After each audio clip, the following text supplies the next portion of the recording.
Bonjour, je suis Daniel Bénédic et j'ai écrit le livre « Comprendre l'alcoolisme pour en sortir ».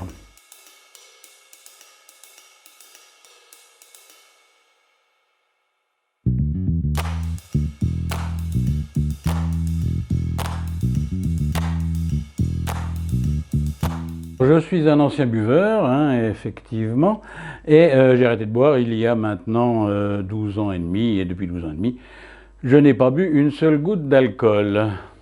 Alors le propos de mon livre consiste à vous présenter ce que l'on sait aujourd'hui, enfin d'après moi bien sûr, ce que l'on sait aujourd'hui sur cette maladie, puisque c'est une maladie.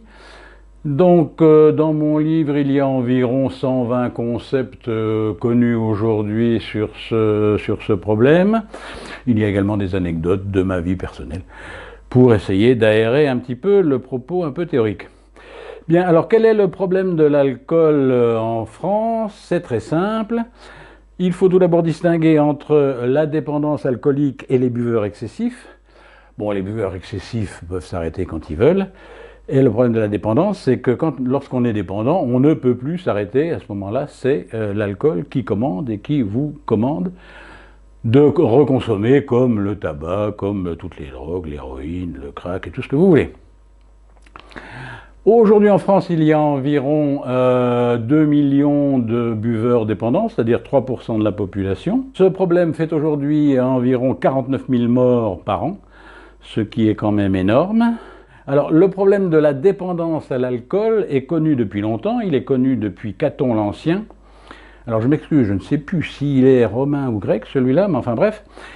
Il a écrit ça il y a 2200 ans, c'est-à-dire 200 ans avant Jésus-Christ, dans un traité qu'il a appelé De Agricultura. Il avait donc déjà pressenti il y a 2200 ans que l'alcool créait la dépendance. Et l'OMS, l'Organisation mondiale de la santé, a reconnu la dépendance comme une maladie en 1978 seulement. Et un des problèmes de l'alcool, c'est qu'il y a très peu de Français qui savent que c'est une maladie. Ils croient que les gens boivent parce que ça les amuse, pour être euphoriques, et que l'alcool, ils s'amusent bien avec l'alcool, ce qui est évidemment totalement faux. Donc il y a énormément de problèmes pour soigner ça, c'est un tabou bien entendu. Il y a énormément de problèmes moralisateurs. Qui font qu'on n'ose pas dire qu'on est alcoolique, qui font que les alcooliques sont mal vus, bien entendu, bien souvent à juste titre, bien sûr. Ce qui complique évidemment les soins, puisque tout le monde se cache, à commencer par les buveurs. De plus, c'est très peu enseigné dans les facultés de médecine. Alors, quelles sont les causes de cet alcoolisme chez certains, c'est-à-dire de cette dépendance alcoolique? Eh bien, pour être très clair, on n'en sait rien. On n'en sait rien. Parce que les facteurs sont multiples, c'est une maladie multifactorielle, les causes sont multifactorielles. Alors il y a bien entendu toujours un élément déclenchant qui est très facile à analyser, c'est la séparation, le divorce, le chômage, le licenciement, que sais-je.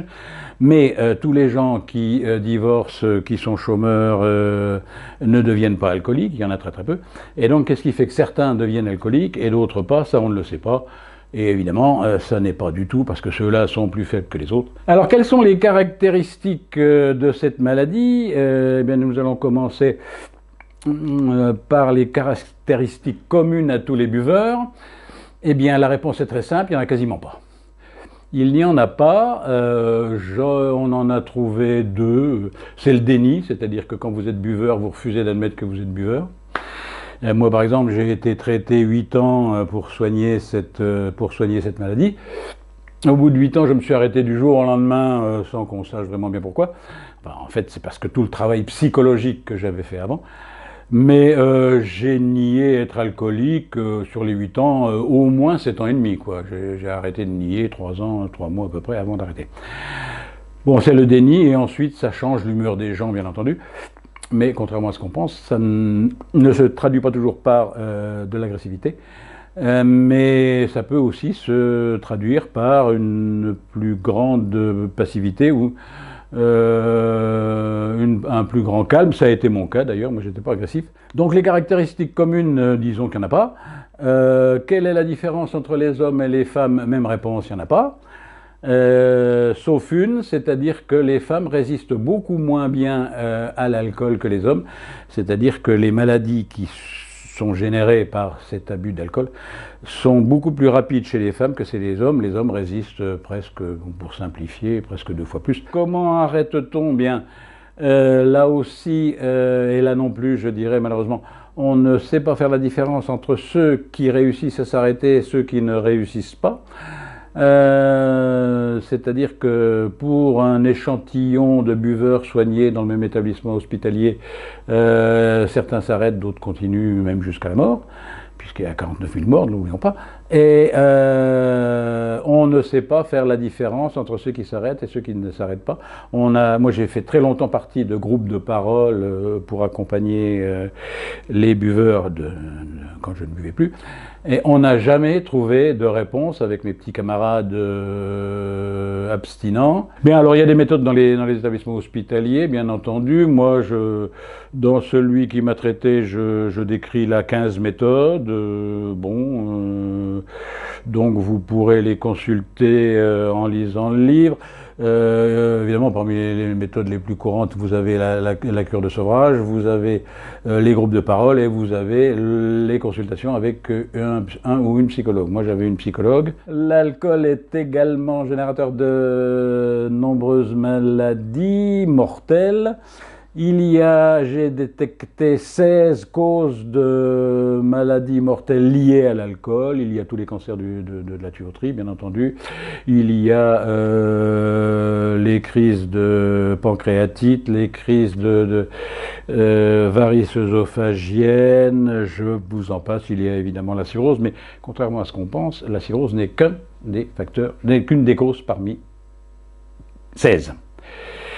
Bon voilà, donc moi j'ai fini par arrêter encore une fois sans qu'on sache très bien pourquoi ça m'a pris à ce moment-là. Et moi-même je ne le sais pas. Enfin si, on le sait, c'est tout le travail psychologique qu'on fait. L'arrêt vient d'un énorme travail psychologique qu'on fait sur soi, seulement on fait le même travail que les autres, chez certains ça marche, chez d'autres ça marche pas. Allez savoir pourquoi. Donc après le sevrage, on peut avoir des envies et des pulsions. Les envies, c'est une envie de boire qui vient tout doucement, par exemple parce que vous avez des problèmes psychologiques, des problèmes avec votre femme, votre patron, etc. etc. Les pulsions, c'est une envie foudroyante qui vous prend comme ça, vous ne savez pas pourquoi, et qui passe généralement en 2 à 3 minutes maximum. Donc c'est très facile d'y résister par la suite. Moi j'ai jamais eu de problème. J'ai eu très peu d'envie de boire après mon sevrage. Disons que si j'en ai eu 10 au grand maximum sur 12 ans, c'est un grand maximum et généralement après 6 ou 12 mois on n'en a plus aucune.